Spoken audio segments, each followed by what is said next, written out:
இந்த படத்தை பத்தி இப்படி ஒரு வீடியோ பண்ணலாம் அப்படின்னு நான் யோசிச்சதுக்கு அப்புறம் இந்த வீடியோக்கு நான் வச்ச டைட்டில் என்ன தெரியுமா?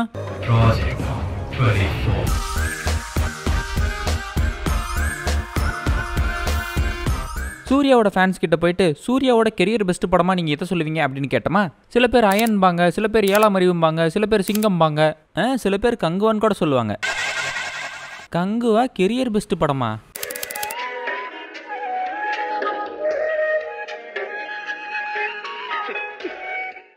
ஆனால் என்ன கேட்டால் நான் 24 படத்தை சொல்லுவேன். எனக்கு ரொம்ப பிடிச்ச படங்களில் டாப் 10 எடுத்துக்கிட்டோமா, அதில் இந்த படம் கண்டிப்பாக இருக்கும். 24 படத்தை பார்த்ததுக்கப்புறம் சின்ன வயசுல இருந்த ஒரு ஆசைனா பெரிய ஆசை ஒரு பொருள் மேல. இந்த வீடியோவில் நம்ம 24 படத்தை பற்றி தான் பார்க்க போகிறோம். வாங்க வீடியோக்குள்ளே போகலாம்.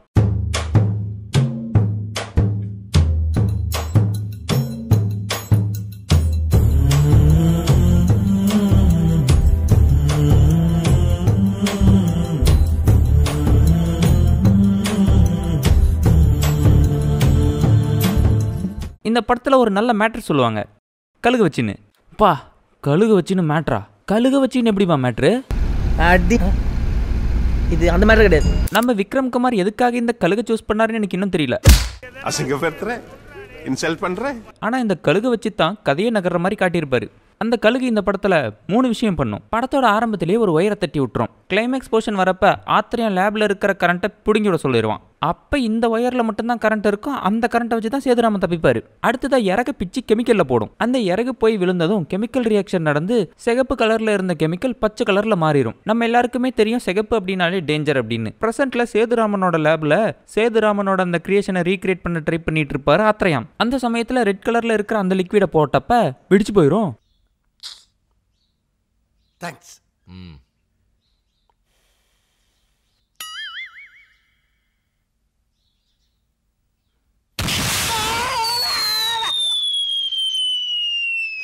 ஆனால் அந்த கெமிக்கல் கிரீன் கலரில் இருக்கும்போது டைம் மிஷின் ஒர்க் ஆயிரும். Because green is ready to go. ஆத்திரையன் கோமால கிடக்கிறப்ப இவன் இந்த சாவியை விடவே மாட்டான் போல இருக்குதே. ஏன்டா 26 வருஷம் வெயிட் பண்ணிட்டேன்டா, அந்த சாவியை விட்டு தொலையேண்டா. சரி, இவனை எழுப்புனா தான் சரி வரும்னு சொல்லி நெருப்பை பற்ற வச்சு எழுப்பிட்டுரும். இந்த மேட்டர்லாம் தான் கழுகை வச்சு சொல்லியிருப்பாரு. பட் எதனால் கழுகு? இந்த கழுகு போர்ஷன் மட்டும்தான் கொஞ்சம் வீக்கான ரேட்டிங் மாதிரி எனக்கு தெரிஞ்சாலும், பட் சயின்ஸ் ஃபிக்ஷன் படம் இல்லையா, பரவாயில்ல. பொதுவாக நம்ம விக்ரம் குமார் வந்துட்டு அவரோட படங்களில் நம்பர்ஸை வந்துட்டு ரொம்ப ஹைலைட் பண்ணுவார். நம்ம யாவரும் நாளத்தையும் எடுத்து பார்ப்போமே, அதில் எத்தனை 13B இருக்குதுன்னு எண்ணி பார்க்கறதுக்கே 8 தடவை படத்தை பார்க்கணும். இங்கே படம் பேரே வேற 24, பார்க்குற இடம் ஃபுல்லாக 24 தான். நம்ம சாதாரணமாக ஒரு அனலாக் வாட்ச் எடுத்து பார்த்தோமா 12 hours டயலில் இருக்கும். ஆனால் இந்த வாட்ச் 24 hours டயலில் இருக்கும். 24 hours டயல். ஆத்ரேயானோட கார் நம்பர் பிளேட்டில் 24, மணியோட பைக் நம்பர் பிளேட்டில் 224. ஃபீனிக்ஸ் கம்பெனியில் வாட்சை கொடுக்கும்போது அவங்களுக்கு கொடுத்த டோக்கன் 144, அதை 124னு சொல்லலாம். நம்ம சமந்தாவோட வீட்டு அட்ரஸ் சொல்கிறப்ப பழைய நம்பர் 28, புது நம்பர் 24 பாரு. பழைய நம்பர் 28, புது நம்பர் 24. சரியா படத்தோட 24வது நிமிஷத்தில் என்ன நடக்குதுன்னு நீங்களே பாருங்க. என்னம்மா இது? ஏய், இத பண்ற இங்க வந்தது? இந்த மாதிரி ஏகப்பட்ட 24 இருக்குது. முடிஞ்சா உட்காந்து கண்டுபிடிச்சிக்கங்கடான்னு வச்சுட்டு போயிருக்காரு. அப்புறம் இந்த படத்தில் மேட்ச் கட்டை ரொம்ப அருமையாகவே யூஸ் பண்ணியிருப்பாங்க. கரெக்டாக டைலாக்ஸ் வரப்ப அதுக்கு சம்மந்தப்பட்ட விஷயங்களை காட்டுறது. உதாரணத்துக்கு எங்கள் மாமன் பொண்ணுங்க வரிசையில் காத்துட்டு இருக்காங்கன்னு இவர் அங்கே சொல்லிட்டு இருப்பாரு. பட் ஜே கட் பண்ணி இந்த பக்கம் சமந்தாவை காட்டிட்டு இருப்பாங்க. கேக்குது உன்னை உட்கார வச்சு சாப்பாடு போட்டு என் மாமன் பொண்ணுங்க வரிசையில் காத்துட்டு இருக்காங்க. அந்த பழைய பாத்திரம் வாங்கிட்டு போறவர் வந்துட்டு இந்த உலகத்தில் இல்லாத பொருளையா போட்டுற போறீங்க அப்படின்னு கேட்கும்போது கரெக்டாக அந்த வாட்சை காட்டுவாங்க.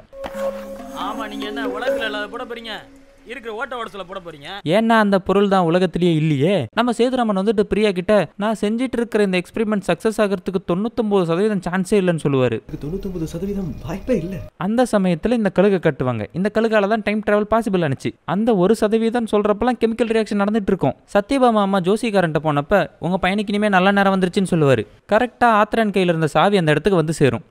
மணிக்கு நேரம் கூடி வந்துருச்சு, எல்லாமே தானா அவனுக்கு அமையும் பாருங்க. நம்ம சூர்யாவுக்கு அவங்க பயாலஜிக்கல் பேரண்ட் வச்ச பேரு மணிகண்டன். என்ன பேரு? மணிகண்டன். மணின்னு கூப்பிடுவோம். நம்ம சத்யபாமா அம்மா வச்ச பேரு சுப்பிரமணி. ஸோ ரெண்டுத்துலேயும் மணி காமன். மணின்னா நேரம், நேரம்னா டைமு. இப்போ இதை இன்டர்மிஷன் சீனுக்கு எடுத்துகிட்டு வந்து பார்ப்போம். இன்டர்மிஷன் சீனில் மணியை ஆத்திரையான் எப்படி கொள்ளுவார்? துப்பாக்கியால சுட்டு கொள்ளுவாரு. அப்படியே நம்ம பின்னாடி இருக்கிற அந்த ஆர்ட்டை பார்த்தோமா ஒரு கொலாப்ஸான கிளாக் மேல புல்லட்ஸ் பாயிற மாதிரி இருக்கும். இப்போ அந்த கொலாப்ஸான கிளாக் யாரு? மணி. இவனுங்கெல்லாம் யாரு, எதுக்காக இந்த வாட்சை தேடுறானுங்க, நமக்கும் இவனுங்களுக்கும் என்ன சம்பந்தம், எப்படி இந்த வாட்ச் நம்ம கைக்கு வந்துச்சு, இப்படின்ற பல விஷயங்களுக்குள்ள கொலாப்ஸ் ஆகி போய் தான் இருக்காரு. அந்த சமயத்துல புல்லட் பாயுது. நம்ம சேதுராமன் வந்துட்டு ஃபீனிக்ஸ் அப்படின்ற வாட்ச் கம்பெனி ஒன்று வச்சிருப்பாரு. அவர் இறந்து போனதுக்கு அப்புறம் ஆத்ரேயன் கோமாவுக்கு போனதுக்கு அப்புறம் மித்ரன் தான் அதை பார்த்துக்குவாரு. இந்த ஃபீனிக்ஸ் பறவையை பத்தி நம்மளுக்குலாம் தெரியும், செத்த வெட்டி சாம்பல்ல இருந்து உயிர் தெளிந்து வரும் அப்படின்னு. ஆக்சுவலா இது ஒரு மித்தாலஜி, உண்மை நம்பிடாதீங்கப்பா. சின்ன வயசுல ஹாரி பாட்டர் 2 படம் பார்த்துட்டு டே ஃபீனிக்ஸ் பறவைலாம் எப்படி தெரியுமா அழிஞ்சிச்சு, அது பறந்துட்டு இருக்கும் போதே எரிஞ்சிருண்டா, சாம்பல்லாம் பல இடத்துக்கு பரவிடும். ஆமாண்டா, அது ஒட்டுக்கா இருந்தா தாண்டா சாம்பல்ல இருந்து வெளியே வரும். அப்புறம் ப்ளீஸ் எப்படி ஒரு ஃபீனிக்ஸ் பறவை அதோட சாம்பல்ல இருந்து தன்னைத்தானே புதுப்பிச்சுக்கிட்டு திரும்பி வருதோ அதே மாதிரியே நம்ம சேதுராமனும் அவரோட வாட்ச் மூலயமா மறுபடியும் உயிரோட வருவார். ஆக்சுவலா ஃபீனிக்ஸ் கம்பெனி வந்துட்டு ஆத்ரேயானது நீங்க நினைப்பீங்க, பட் அது சேதுராமன், அது ஆத்ரேயானே சொல்லியிருப்பாரு. நீ பெத்தவங்களுக்கு நல்ல மகன், சமூகத்துல சிறந்த விஞ்ஞானி, Phoenix watch company India's leading company ஆக்கின பிசினஸ் மேன். சேதுராமன் அப்படின்ற பேருக்கு ஆஸ்ட்ராலஜி படி பார்த்தோம் அப்படின்னா கைண்டுன்னு அர்த்தம். அதாவது சேதுராமன் பேர் வச்சிருக்கிறவங்கலாம் கைண்டா இருப்பாங்களாம். அதே மாதிரி தான் 24 படத்துல இருக்கிற சேதுராமனும் ரொம்ப கைண்டான ஆளு. கெமிக்கல் இது, ஒரு சொட்டு ஊ மேலேயோ குழந்தை மேலேயோ பட்டா என்ன ஆகுறது? அதே மாதிரி ஆத்ரேயான் அப்படின்ற பேருக்கு அர்த்தம் பார்த்தோமா பார்க்கறதெல்லாம் தனக்கு வேணும் அப்படின்னு ஆசைப்படுற ஒரு கேரக்டர். அதே மாதிரி தான் இந்த படத்துல இருக்கிற ஆத்ரேயானும் அந்த வாட்ச் மேல ஆசைப்படுவாரு. நேரத்தை தான் கண்ட்ரோல்ல வச்சுக்கணும்னு ஆசைப்படுவாரு. இப்ப நேரமே அவர் கண்ட்ரோல்ல இருந்துச்சுன்னா எல்லாமே அவருக்கு சொந்தமாயிரும். அதுதான் இந்த ஆத்ரேயானோட மோட்டிவ். அந்த குழந்தைய போட்டு வைக்கிற பாக்ஸ்குள்ள பாம் தான் இருக்குன்னு நினைச்சுக்கிட்டு ஆத்ரேயான் குதிச்சிருவாரு ட்ரெயின்ல இருந்து. அந்த ட்ரெயின் வெடிச்சதா இல்லையா அப்படின்னே தெரியாம கோமாக்கு போயிருவாரு. திரும்ப ஃபியூச்சர்ல இருந்து அவர் பாஸ்ட்டுக்கு போனதுக்கு அப்புறமும் கூட அதுக்குள்ள பாம் தான் இருக்கு அப்படின்னு நினைச்சிட்டு இருப்பாரு. இந்த மித்ரன் அப்படின்ற கேரக்டர் பார்த்தோமா ஆத்ரேயானுக்கு ரொம்பவே லாயலா இருக்கும். எதனால இவ்வளோ லாயலா இருக்குன்னே நமக்கு தெரியாது. ஆத்ரேயான் 26 வருஷம் கோமால இருக்கும்போது கூட கருணை கொலை பண்ணாம வச்சிருக்கோம். சேதுராமனோட ஃபீனிக்ஸ் கம்பெனியே டேக் ஓவர் பண்ணி மித்ரன் தான் பார்த்துட்டு இருப்பாரு. அப்ப கூட ஆத்ரேயானோட கார்டியனா இருந்து தான் பார்த்திருப்பாரு.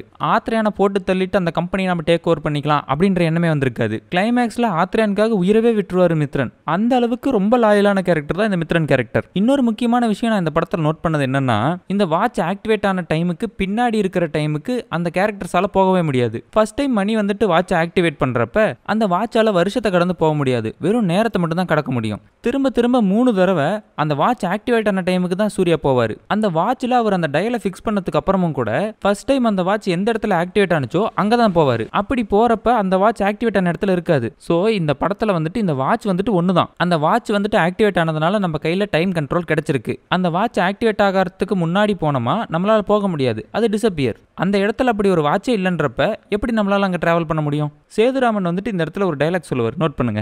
பயப்படுற மாதிரி தப்பா எது நடந்தாலும் சரி அதை என்னால சரி பண்ணிட முடியும். இப்போ இந்த வாட்ச் ஒர்க் ஆகிற ப்ராசஸ் படி பார்த்தோம் அப்படின்னா சேதுராமன் சொன்ன இந்த வார்த்தை நடக்கிறதுக்கு சான்ஸே கிடையாது. அவரால் அந்த வாட்சை கண்டுபிடிச்சதுக்கு அப்புறம் தான் டைமை கண்ட்ரோலில் எடுக்க முடியும். அதுக்கு முன்னாடி அவரால் போகவே முடியாது. நான் சொன்னது உங்களுக்கு புரிஞ்சுது? கடைசியா புரிஞ்சுதானே கேட்டீங்களா? அது மட்டும் புரிஞ்சுது சார். இப்போ சிம்பிளாக சொல்லணும் அப்படின்னா இந்த ப்ராஜெக்ட் 24 அப்படிங்கிற இந்த வாட்ச் வந்துட்டு ஒரு டைம் டிராவலிங் டிவைஸ் கிடையாது, டைமை கண்ட்ரோல் பண்ணுறதுக்கான ஒரு டிவைஸ். எக்ஸாம்பிளுக்கு ஒரு குழந்தை பிறக்குதுன்னு வச்சுப்போமே, அந்த குழந்தைக்கு வந்துட்டு டைமை கண்ட்ரோல் பண்ணுற பவர் இருக்குது. அதால் டைமை கண்ட்ரோல் பண்ணி டைமுக்கு முன்ன பின்னன்னு போயிட்டு வர முடியும். அப்படி அந்த குழந்தை டிராவல் பண்ணி பின்னாடி போகிறப்ப அதே மாதிரி இன்னொரு குழந்தை இருக்குமான்னா இருக்காது.